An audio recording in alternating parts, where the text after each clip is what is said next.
Ang susunod na programa ay rated PG. Patnubay at gabay ng magulang ay kailangan sa mga batang manonood.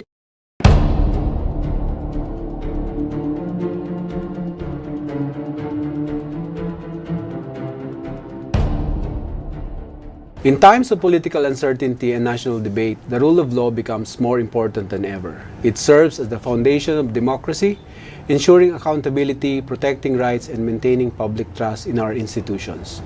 Tonight on The Game Changer, we explore the crucial role of the law in addressing the issues facing the Philippines today and why upholding legal and constitutional principles remain essential to the nation's future. I am Romel Miranda, and this is The Game Changer.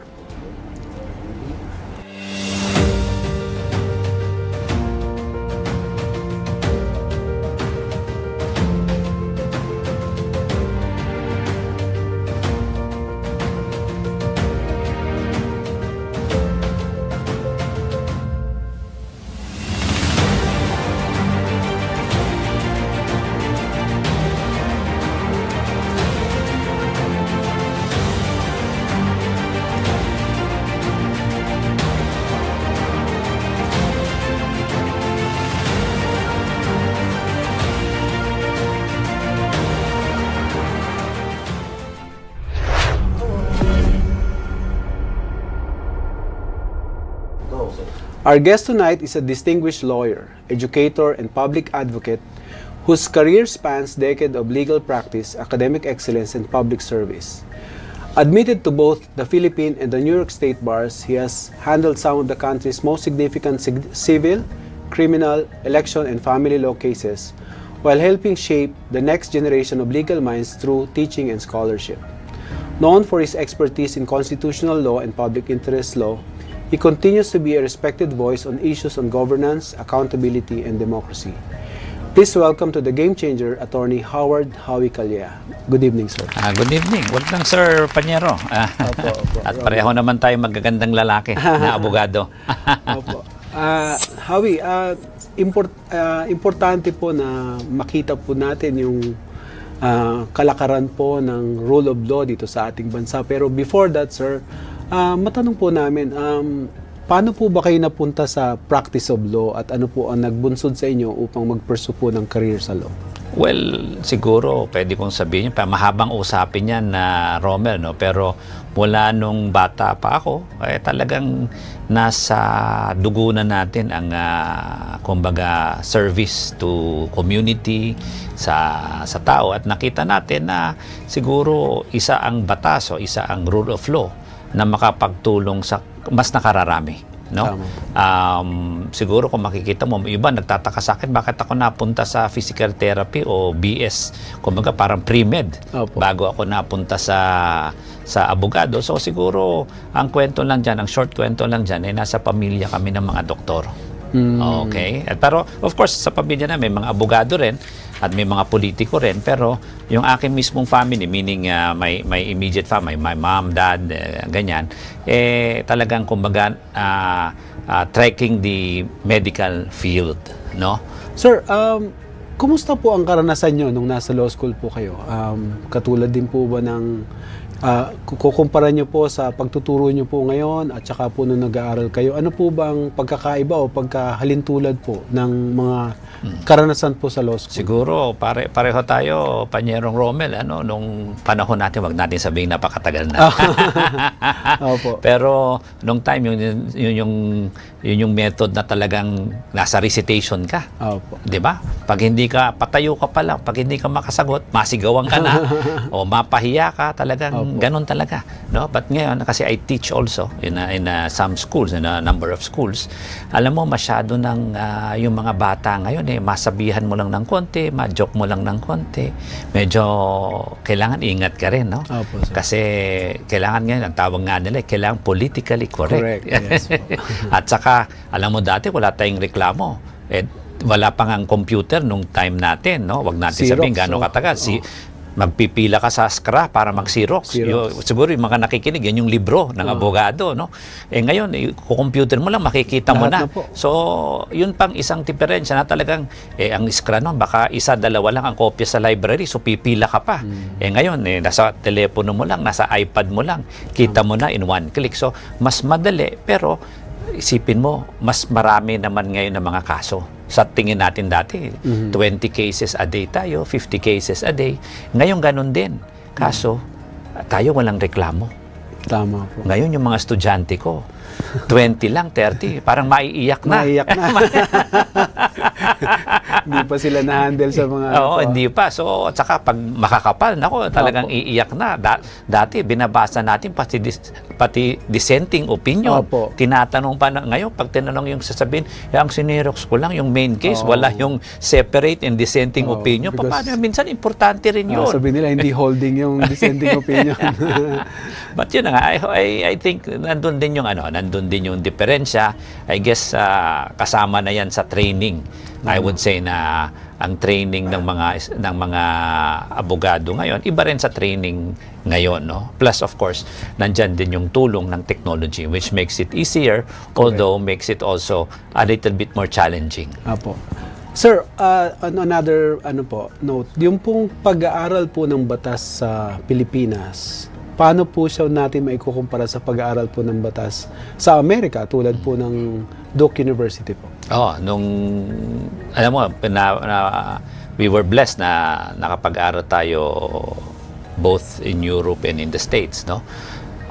Makikita ko na ang diferensya doon compared dito, number one, no? Talagang yung Socratic method dito, talagang you are under the microscope, eh. Tama. Talagang, kumbaga, sabi ko nga, konti na lang na pahiyain ka, 'di ba? Nung time natin, no?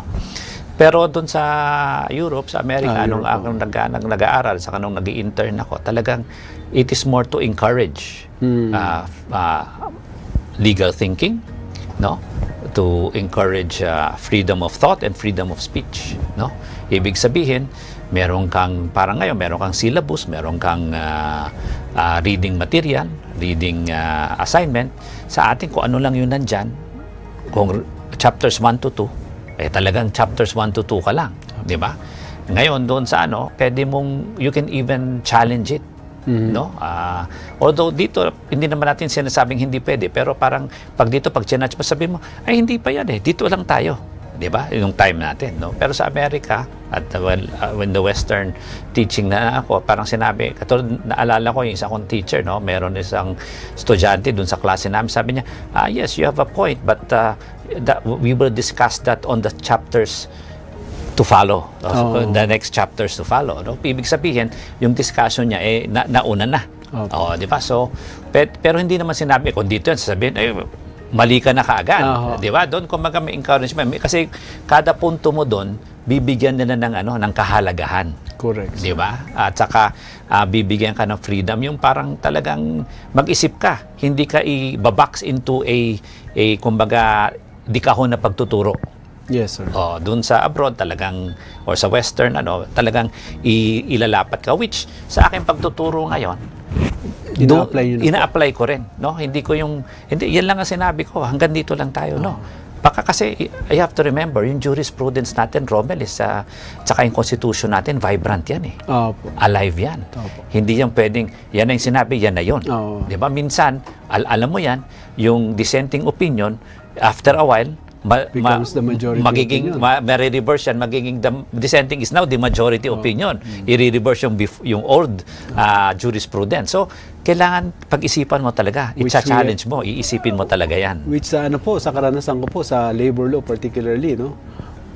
Pagdating po sa mga employment status, medyo dynamic din po yung ruling ng Supreme Court dyan. Tsaka sir, napansin ko, doon po sa Amerika, no? Dito po sa atin, the way we were, at least in our school, the way we were taught to answer, for example, is that these are the facts and this is the law, then you apply the facts to the law, no? Ganun lang. Apo, ganun po, very, very straightforward. Napansin ko, may mga subject po kami sa Amerika na meron po kung tinuturo sa inyo how to argue both ways. no? Yun yung Tayo, sinasabi ko, straightforward po, no? It's dynamic nga because you have to understand, as I said, sometimes yung hindi mo akalain, yung pala yung tama. Opo. Diba? So, as I said, a constitution is a living document. Opo. Hindi siya pwedeng static. Opo. Nuances, differences, but I guess it's how we adapt, no? And especially ngayon, very important yung technology. Opo, No, sir. at as I said, when I teach, yung technology now is very important, not only in relaying or teaching how the law is taught, but also how it is implemented. Opo, sir. Sir, ako napapansin ko po, the way you speak po, no? Malaking impluwensya po ang inyong ama sa inyo. Bukod po sa kanya, sino pa po yung mga tao na nag-inspire sa inyo o nag-impluwensya sa inyo para maging magaling at mabuting abogado po? Hindi naman, baka hindi magaling, mas magaling ka pa sa akin, Romel. Hindi po. Pero dalhin na lang natin sa mas magandang lalaki. Opo. De, biro lang. Siguro, anuhin natin na sa amin, as I said, no, my father is a medical profession, I mean a doctor. Kaso, kung titingnan namin yung ating lineage, yung my great-grandfather is a constitutional member ng Malolos Constitution. Oh, wow. Oh. My grandfather is a constitutional member ng 1935 Constitution at naging assemblyman, congressman din ng kanilang probinsya, no? Pero on my direct family, yun nga, my father is the doctor of the family. Kaya sabi ko, nandoon naman ang public service, no? Sa side naman ng aking mother, andun din, meron din kaming mga politiko o public servant na naging congressman, naging senador. So, lahat din yan kumbaga, nakapag-influence din sa ating pagtulong at sabi mo, pagiging abogado. Kasi lahat po yan mga abogado rin. Opo. No? So, but then again, sa akin, the profession is, or the choice of the profession is one thing, but the moving factor or the commonality of all of these factors is service to the people and love of country na nakuha ko sa aking father. Kasi nga, masasabi ko na parang ako, nag-aaral ako sa Europe, nag-intern ako sa UN, sa Switzerland, nag-aaral ako sa Amerika, nakapag-bar, pero bumalik. Opo. Parang my father, nakapag-aral siya abroad, nakapag-dalubhasa siya sa pagiging doktor niya, pero bumalik. Kasi ang gusto natin, yung ating natutunan, ibalik dito at magserbisyo sa inang bayan, sa Opo. Pilipinas at sa ating mga kababayan. Alam niyo, sir, kaya ako po natanong yan. Ang mga kababayan po natin, sa mga nangyayari po sa panahon ngayon, prominente po ang mga personalidad na abogado na katulad po ninyo. And doon po natin nakikita na meron laging pagtatalo sa kung alin ang tama at kung alin ang di illegal or legal, no? Pero importante po doon para sa akin, kahit po sa pag-aaral ko ng batas, is that importante po yung values po na atin bilang tao on how we look at the law and how we apply the law po. Precisely. Kasi nga, kung makikita mo, hindi ho lahat ng abogado wag na natin sabing hindi marunong, pero yung application nila nakakalungkot. Opo. Kasi parang tayo, gusto nating tuwirin, gusto natin i-implement ng tama, pero marami o meron iba sa ating mga kabaro na medyo binabaluktot. Opo. At kumbaga ini-interpret hindi sa dapat kung ano yung tama, pero kung ano yung kanilang nagsiserve sa kanilang biases or personal interest.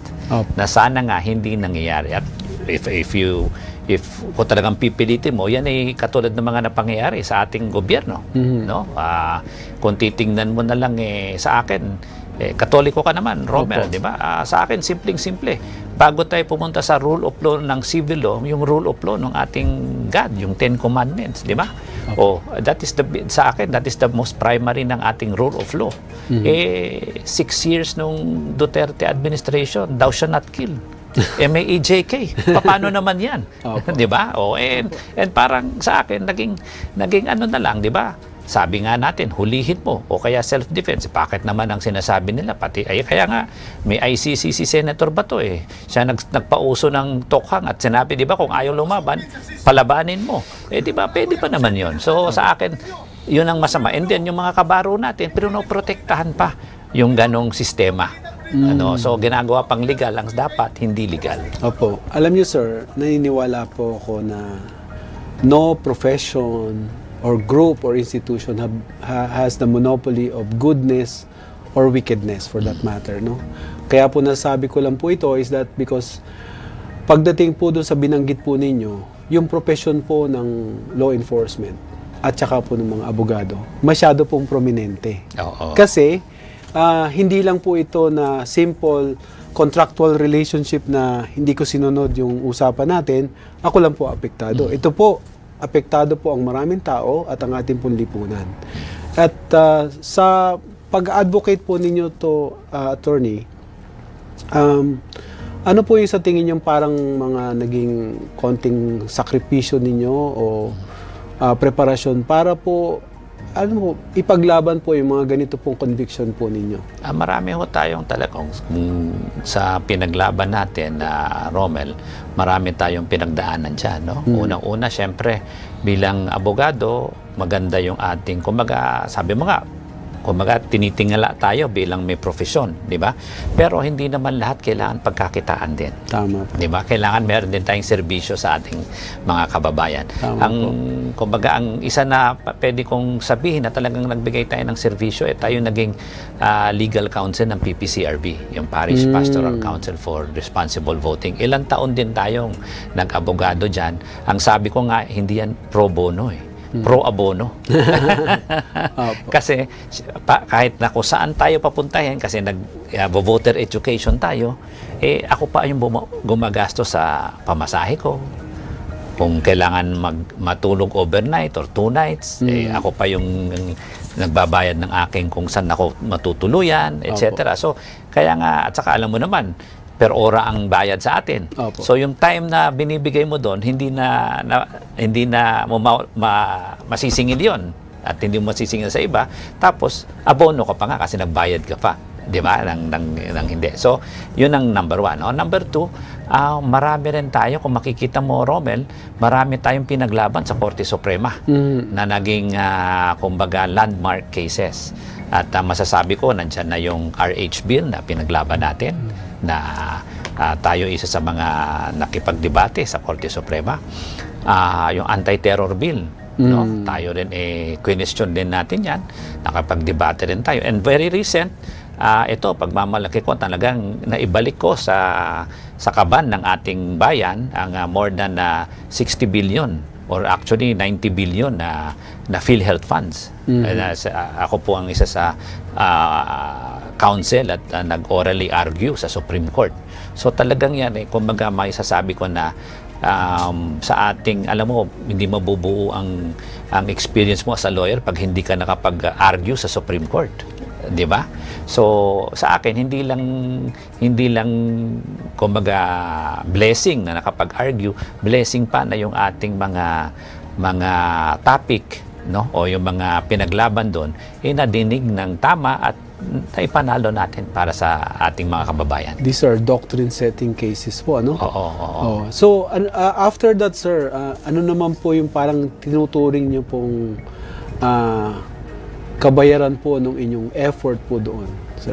Well, alam mo, hindi po pera ang pinag-uusapan hindi natin, ha? Kasi alam mo, ito rin kasi ako, sabi ko maganda naman yung profesyon. Ako ay nakapagtayo ng isang magandang opisina at may ilan din tayong abogado na kasama doon sa ating opisina. Sir. Siguro ang kabayaran lang is number 1, yung even in the office nakapagtulong tayo kasi lahat ng pati staff, pati abogado, lahat yan kumbaga parang anak mo na lahat yan Parang kapamilya mo na lahat yan. So, number 1. Number 2, sabi ko nga itong mga landmark cases at yung mga natulungan natin kasi meron naman, hindi naman lahat siningil natin. So, yung kabayaran doon, alam mo, mas maganda yung naalala ko, nagsisimula akong abogado, I think on my first or second year, na ako'y bago ako umalis at nag-abroad, nag-aral, Meron akong natulungan, binigyan lang ako doon, nagtatrabaho ko sa isang malaking law firm. Binigyan ako ng isang pro bono na kaso. Sabi niya, tulungan mo yan. Alam ko, ang pinaglaban namin, meron silang pinaalis sila doon sa kanilang bahay, dito sa may mga Rembo-Pembo unang panahon na yon, no? At nakuha ko naman na hindi sila pinaalis, at talagang nakuha nila yung kanilang bahay, no? Na stay sila doon. So, nagbigay lang ng card ng pasasalamat, tas may 100 pesos. Yun lang daw yung kaya niya. So, sa akin naman, syempre ibabalik mo na. Pero sabi niya, hindi ho, kasi parang na-insulto pa sila pag binalik mo naman. Opo. Diba? So, sa akin, tinanggap ko, tapos alam mo, ang ginawa ko, sabi ko, Oli ka, gamitin natin yung 100, mag-merienda tayo. Para, yun kasi hindi mo naman inaasahan, pero alam mo, sa kanya, yung 100, nung time na yun, para sa atin, pamasahe mo lang yun, o pakapangsini mo lang yun, or something. Pero sa kanya, kabuhayanan niya yun eh. Opo. So, makita mo yung halaga ng kanyang pasasalamat. I think, yun ang nakakataba ng puso. Thank you, sir. Sir, bago po tayo lumipat sa mga pangyayari po sa ating pong lipunan sa ngayon, ano po yung parang exhortation po ninyo or parang pagtawag po ninyo doon po sa mga kilala po at prominenteng mga nagpapakita po sa abogado po ngayon sa ating lipunan, nag-take advantage po sa mga pondo ng gobyerno? Ano po yung parang pagtawag po ninyo sa kanila? Well, sa akin kasi, tayo ay nasa profesyon ng, especially ako ay litigation lawyer. Minsan nasa depensa ako, minsan nasa complainant ako. Ang sinasabi ko lang naman dyan, sinumpaan natin yan na hindi tayo mamimili ng ating kliyente. Tama po. At hindi rin tayo magiging hadlang ang walang kabayaran sa pagiging kliyente. Tama Di ba po? So, kung ang pinaglalaban natin ay yung, let's say, kasi everybody has the presumption of innocence. Correct. So, kung ang pinaglalaban natin ay yung freedom and innocence ng ating kliyente, sa akin walang masama yun. Kahit siya po ay rapist, druggist, killer, or sabi mo nga, nakapag-EJK o nakapag-nakaw sa kaban ng bayan. Wala naman sabihin na si congressman ganyan o si Mr. ganyan ay inosente. Kasi trabaho mo yun eh. Bilang defense lawyer, trabaho mo yun. Pero kung kunyari, alam mo na pusher or drug pusher, tapos nakita mo yung drug, itinago mo. Medyo tingin ko, yun ang foul.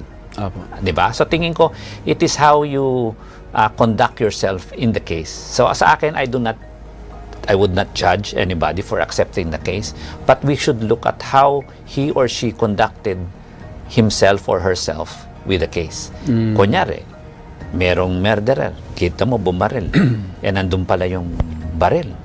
Di ba, bakit mo itatago? Bakit mo kumbaga, why will you suppress evidence? Pero kung hindi naman inobjekan at hindi naman dinabas ng kalaban, hindi mo nakasalanan yon. But if you suppress or you manufacture evidence, kunyari nag-fake ka ng pirma na hindi naman dapat, tingin ko hindi naman ethical din yon. Diba? So I think it is not defending a client kasi syempre hindi ho tayo huwes, tayo ay abogado. Tama po. So it's not for us to say na, uy, guilty ka, ayaw ko sa'yo. Diba? Pero how did I conduct myself in trial, or how do I conduct myself in defending or serving the interest of my client? Ganun po. No? Sabi nga po, the condemnation of society belongs to the court. No? Kaya nga po, nag-ano rin po ako na syempre, it works both ways, no? Dun sa mga law enforcer, pati po dun sa mga adjudicators, kasi yung iba po kasi pag present po ang isang kaso or isang suspect, parang guilty na parang po, guilty no? na. Parang kasi guilty na. naano sila sa media, guilty by media, di ba? For example, nakita sa kotse, binuksan yung trunk, merong droga o merong patay na tao, di ba? Pero bakit siya hininto? Traffic violation lang pala, overspeeding. Tama ba na buksan ang likod ng kotse? Bawal 'yon, di ba? search and seizure yon, walang warrant, saka hindi, wala ka naman cause bakit mo bubuksan ng truck, speeding. Opo. 'Di ba? Pero kasi kung 'yan ipapayag at 'yan ang magiging jurisprudence para sa iyo o para doon sa aking kliyente, magiging jurisprudence niya, pwedeng i-harass yung iba. Opo. So doon tayo, yun ang sinasabi ko, paano natin gagawin yun. So hindi ko kasalanan kung biglang yun ang mangyari at biglang maabsuelto yung kliyente ko because I am defending a right. Not only your right, but also the others, because it should be, whatever is for you is also for the benefit of everybody. Maraming salamat po. Don't go away. The Game Changer will return after this short break.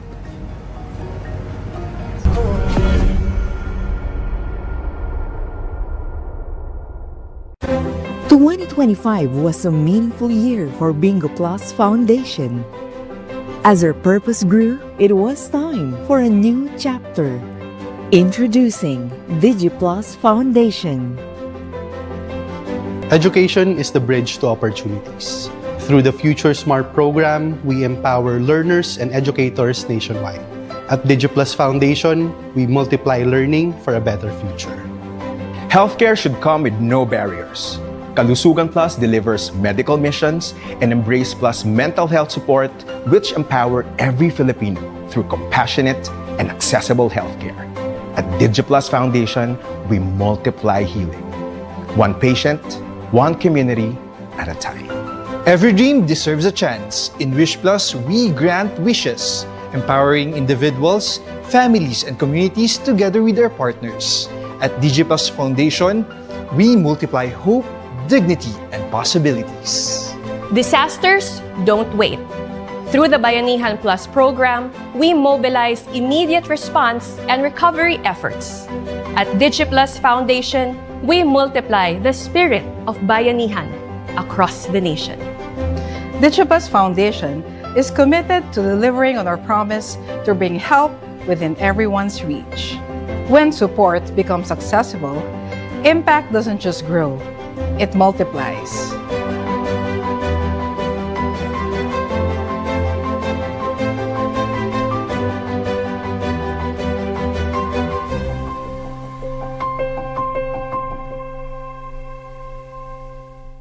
Madali pa mag-cash in sa Bingo Plus?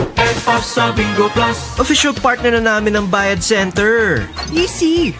License ba yun ng popcorn? Sa Bingo Plus. Kaya responsible gaming lagi. Ang fun! Gaming? Na may insurance? Sa Bingo Plus. Sa PhilFirst, insured ang wallet mo ng 1 million pesos. Safe nga! Talaga namang... Sa Bingo Plus. Partnered with Bayad Center, licensed by PAGCOR, protected by PhilFirst. Sa Bingo Plus. The best players succeed because they set boundaries. Every great athlete wins with control. Always have a game plan.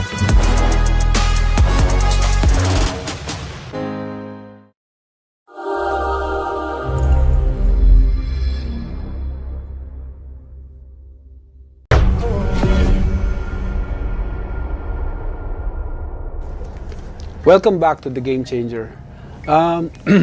Sir Howie, tanong ko lang po, ito pong mga nangyayari ngayon sa ating pong lipunan, particular po dito po sa Senado, yun po bang pagpapalit po ng liderato? Itong huling-huli po kasi pangalawang palit na to ng liderato, no? Ito po ba ay naaayon po sa batas, sa paniniwala po ninyo? Well, tignan po natin, number one, ang Senado ay collegial body yan. Ano? So maraming sinusundan yan. Una-una yung batas, which is nandyan yung Constitution. No? Pangalawa, alam natin, sir, bilang abogado, Sir Romel, jurisprudence is part of the law of the land. Yes po. Diba?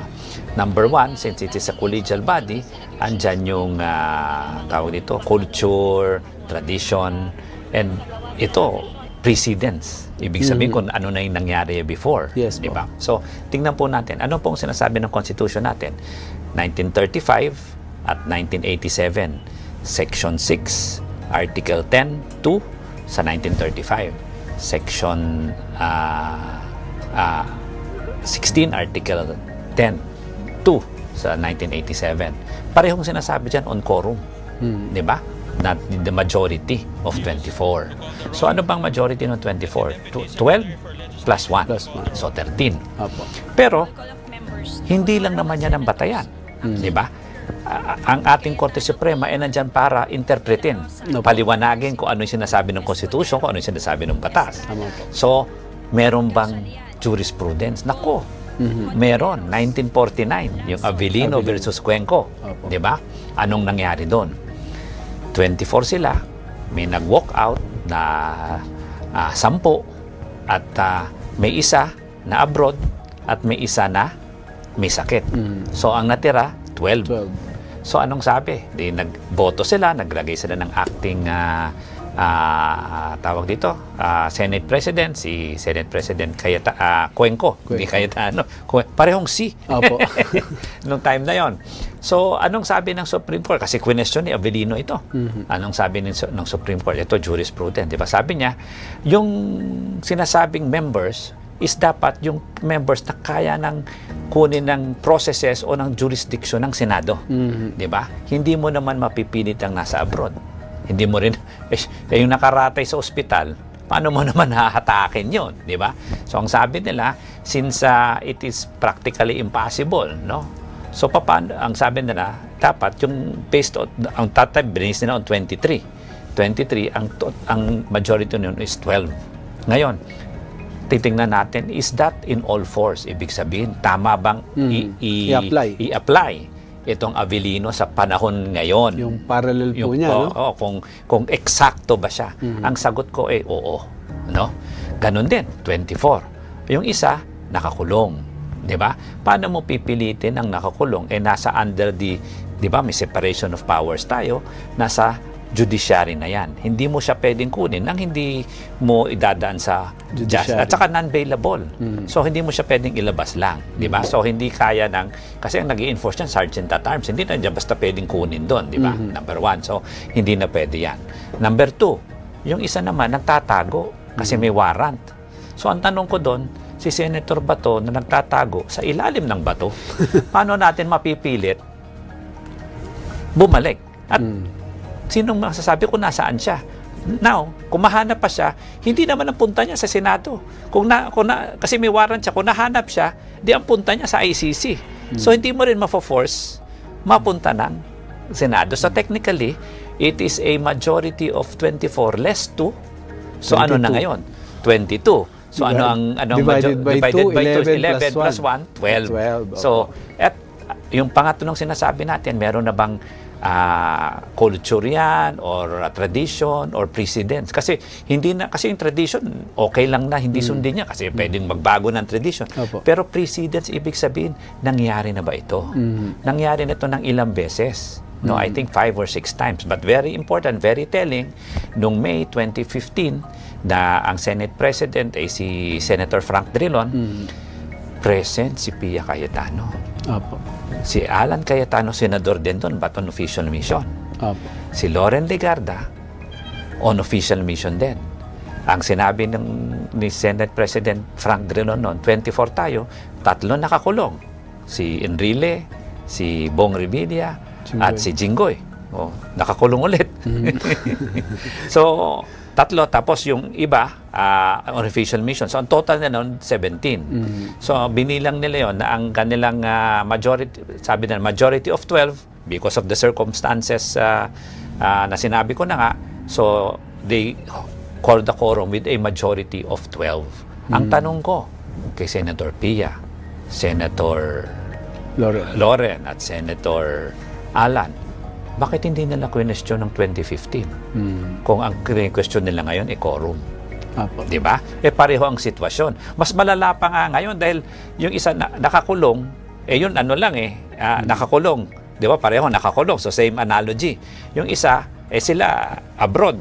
Ito, wala pa nga abroad. Nagtatago. Kumbaga, he is escaping the processes of law. Bakit mo papayagan pumasok sa Senado? Parang you are cuddling an accused, a criminal.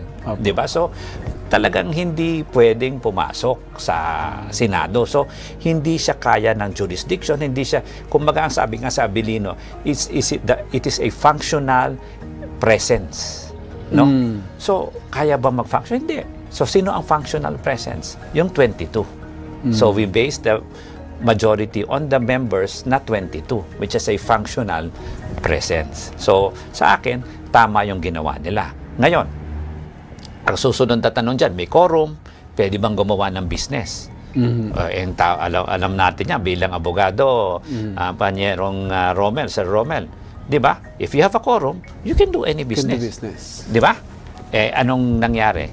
Declared all vacant. Legal ba yun? Declared all vacant. It's part of the business of the Senate. So lahat ng posisyon, bakante, including the Senate President. Although, nasa sa ligang batas, sa Constitution, na dapat 13 ang bumoto for Senate President. Kaya ang sinasabi natin ngayon, acting Senate President. Kasi diba? yung wording kasi is all members, no? Diba? At saka, so, kaya nga 13. So, acting. So, bakante. So, Senator Alan cannot claim he is the Senate President because declare vacant. Legal yon because may quorum. Tamang nakapag-declare sila. So, hindi pwedeng sasabihin yun. May nakikita kong memes na a few days ago or a couple na sinasabi, when does 12 become 13? Yung gano'n na si Senator Pia. Yan gusto kong tanongin, di ba, nung 2015, nandun siya, present siya, ha? Hindi niya question. Di ba? Payag siya noon. At ilang beses din nangyari na for, I think, 5 or 6, present din siya or absent siya, pero senador siya. So, she could have questioned the quorum kung gusto talaga niya. So, I think, pagpakatotoo naman. Di ba? So, Attorney Javi, ano po magiging epekto po ng proceedings na pinipilit po ngayon ng grupo po ni Senator Cayetano, like this Blue Ribbon Committee hearing? Sa akin, yung Blue Ribbon, ano lang yan? For show na lang yan. Pang TV na lang yan. At makikita mo, nakakatawa, nakakalungkot nga, na 3 araw nagplenaryo, hindi sumipot si Senate President. Pero nung committee hearing, gusto niyang sumipot o sumipot siya kasama si Robin, etc. Di ba, basic yan. If you have a legitimate right or a legitimate claim, ano ba ang first na dapat gawin mo? Di ba, possession? Opo. Di ba? Correct po. Kasi kung wala, di ba, possession, yung ownership of a claim, of a right, kumbaga, majority of the battle, you win if you possess. In fact, sir, di ba? in fact, sir, let's put procedural law on the side. Sa anuman pong pagtutunggali, importante po na nandun ka. Tama. So, sino ba ang nandun sa Senado? Grupo po nila. Gatchalian, Tito Soto and Company. Opo. Di ba? Opo. Saan sila nung 3 araw? Kung siya ang Senate President, nasaan siya? Opo. Nasa Facebook. Opo. So, ang tawag ko sa kanya, Senate President of the Facebook. Di ba? At hindi siya Pangulo ng Senado, Panggulo ng Senado. Yun ang kanyang title ngayon. Attorney Javi, kailangan pa po ba na mag-file naman po ang majority now, no? What we consider now as the majority, to file for a case against the now minority on the legality on the illegality of what they're doing right now? Well, both parties may choose to file, no? Whether the side of Alan Peter or the side of Senator Sherwin, either parties can file. No, Avellino case, it was si Avellino yung natanggal ang nag-file, no. But ako, if I were a betting man, I would bet my chips doon sa side nila Sherwin in consonance with the Avellino doctrine. Na is still a valid doctrine, a leading case in this issue kasi eksakto yung issue, di ba? Kita natin, abogado tayo, Sir Romel, minsan sinabi by analogy lang, parang pareho. Pero hindi ito pareho sakto. Kung akong tatanungin mo. Kaya sa akin, medyo may tulog yung kabila. So wala nang pangangailangan doon sa kumbaga hindi na kailangang i-re-establish yung doctrine na na-establish na po ng Avellino case. Ang problema nga lang, siyempre, pag nakikita mo yung mga explanation na according to the Constitution, hindi nila minimension yung Avellino. Opo. O kaya kung sinasabi na hindi daw applicable. Paano hindi applicable? Eksaktong-eksakto.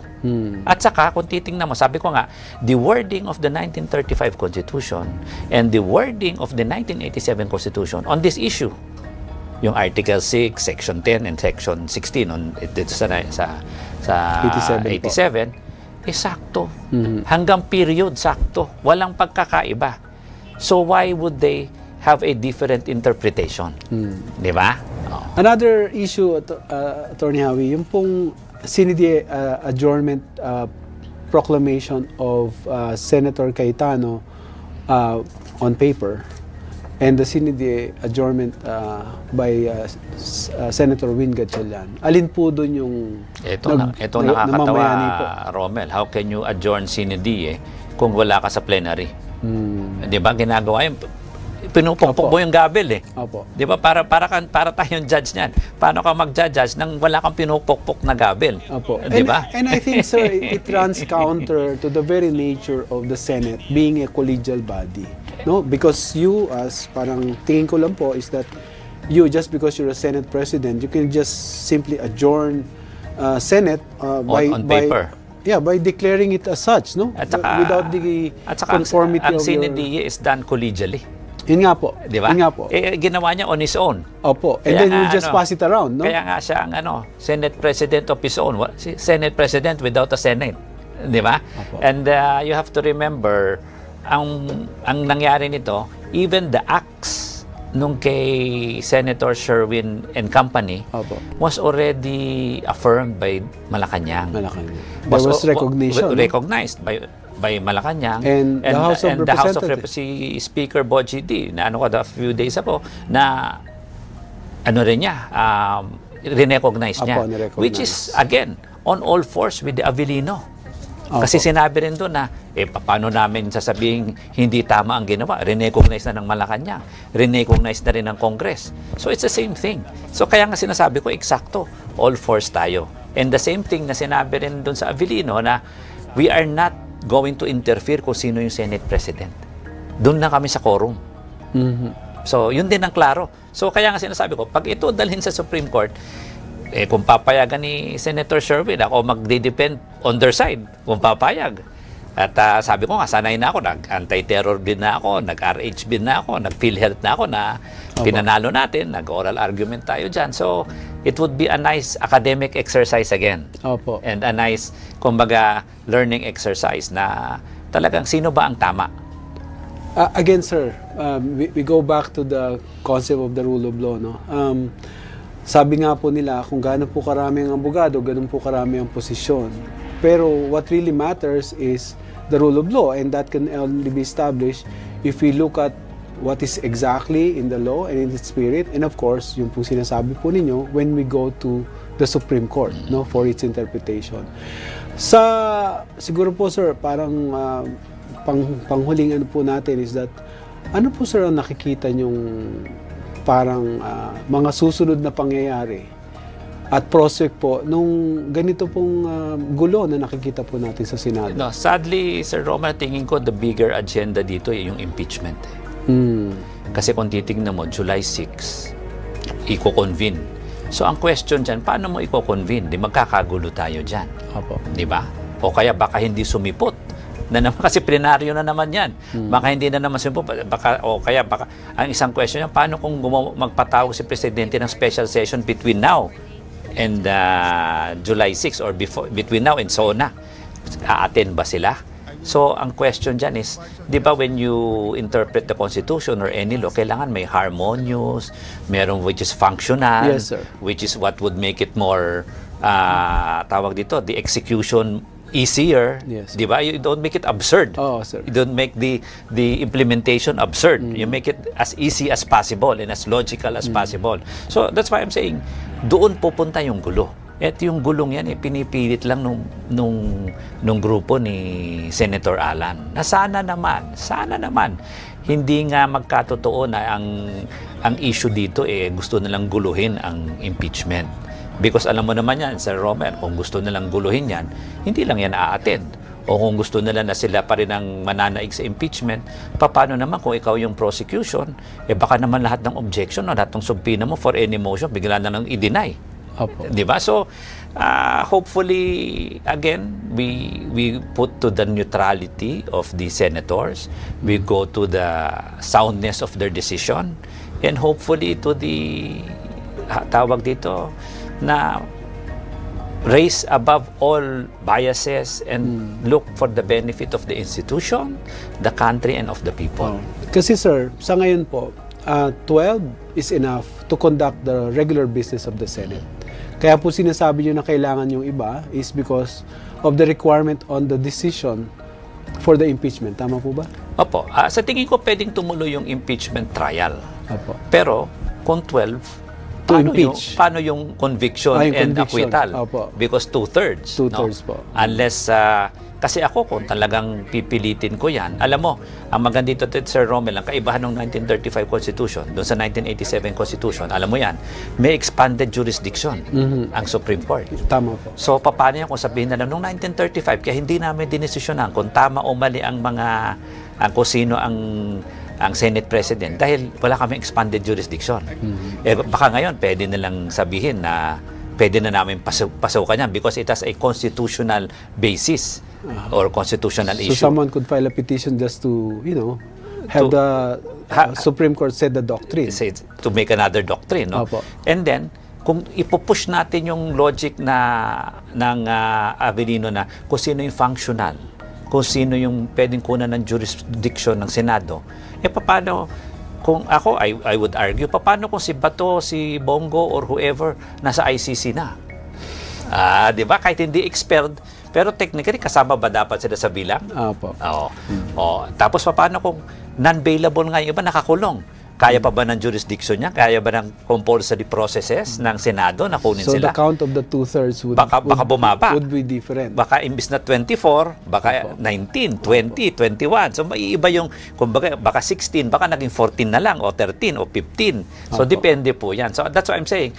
It might be a nice, that's what I'm saying. Kung ako papayagan, baka pwede akong dumipensa or pumanig sa grupo ni Senator Sherwin and Company at para may maganda ang academic exercise, makita natin yung mga legal issues at sana madesisyonan ng maganda ng Supreme Court. Tama po. Siguro sir, isa pa pong gusto ko po itanong sa inyo. Ano po ba ang magagawa po o panawagan po sa ating po mga kababayan upang unang-una maitaas po natin ang ating pag-recognize doon sa tinatawag nating rule of law, and at the same time ay ma-strengthen po natin yung ating pong governance o yung governance system po dito po sa ating bansa sa pamamagitan po ng, alam niyo po, pagtingin at paggalang po sa batas. Well, ang unang-una, punta tayo sa rule of law. Focus na lang natin on our public officers kasi talagang nandyan yung laban ngayon. I think isipin natin na yung accountability. So, public office sa public trust, malinaw na malinaw yan. Yes, sir. Well, I mean, kahit anong itagalog mo, kahit anong salita, malinaw yon. So, the point there is accountability. Can we account our public officers? Not only to bring them into, let's say, to the judicial process, but also us as voters. When we say account, tama ba yung ating pagpili? Tama ba yung ating pagsuri sa ating mga leader? Kasi kung hindi natin, kung ginagawa nila yan, tapos bobotohin natin ulit, ibig sabihin, we don't look for accountability. Kasi hinahayaan lang natin gawin yung kanilang ginagawa. Parang ina-affirm lang natin because we vote them again in power, di ba? Yun nga sabi mo, yung isang senador dyan, 3 beses na, talo pa yung masters natin, baka may PhD na. Di ba? So, I think, kung yun ang tingnan natin, may accountability, kasi nandun yung respect for due process natin. Nandun din yung respect. Sabi mo nga kanina, it is not the penalty but the certainty of conviction. So, tingin natin kung talagang nandoon tayo at saka dapat kung ano yung batas sa isa, batas sa lahat. Opo. Dapat patas. Walang kung sino-sino. I hope, kung yun ang magawa natin, makuha natin yung rule of law at makakuha tayo ng respeto, not only to our public servant, but also to ourselves. May pride tayo sa ating sarili. Alam niyo sir, meron po akong nakausap na isa pong senior staff po ng Senate, no? Na matagal na po dyan, ilang dekada na po. Ito po yung, kung ang mga simpleng mamamayan po ay nalilito po, no, sa sitwasyon po sa Senado, ito po ang nakita ko naman po na medyo malinaw pagdating po dun sa loob ng Senado, pagdating po dun sa mga ordinaryong empleyado nila na matagal na po dyan. Meron daw pong nag-utos na staff ng dating Blue Ribbon Committee. Pumasok kayo. Yung bago, work from home kayo. Ang tanong ko ay, sino po ang susundin niyo? Ayun na nga. Ang sabi po niya, siyempre po, para po sa akin, kung sino po yung nandun at nagpapatakbo. So doon po, makikita nyo na hindi lang po yung po reflection po ng lipunan po natin yun eh. Na tayo, gusto natin mag-function ng maayos na yung Senado, na umusad na po yung Senado para po yung bansa natin umusad Precisely. din po. Parang na-hostage ang ating Senado sa Opo. mga pangyayaring ito. Pero I don't know kung accurate yung pagkakaalam ko rin sa pangyayari the past, itong mga nahuling experience natin.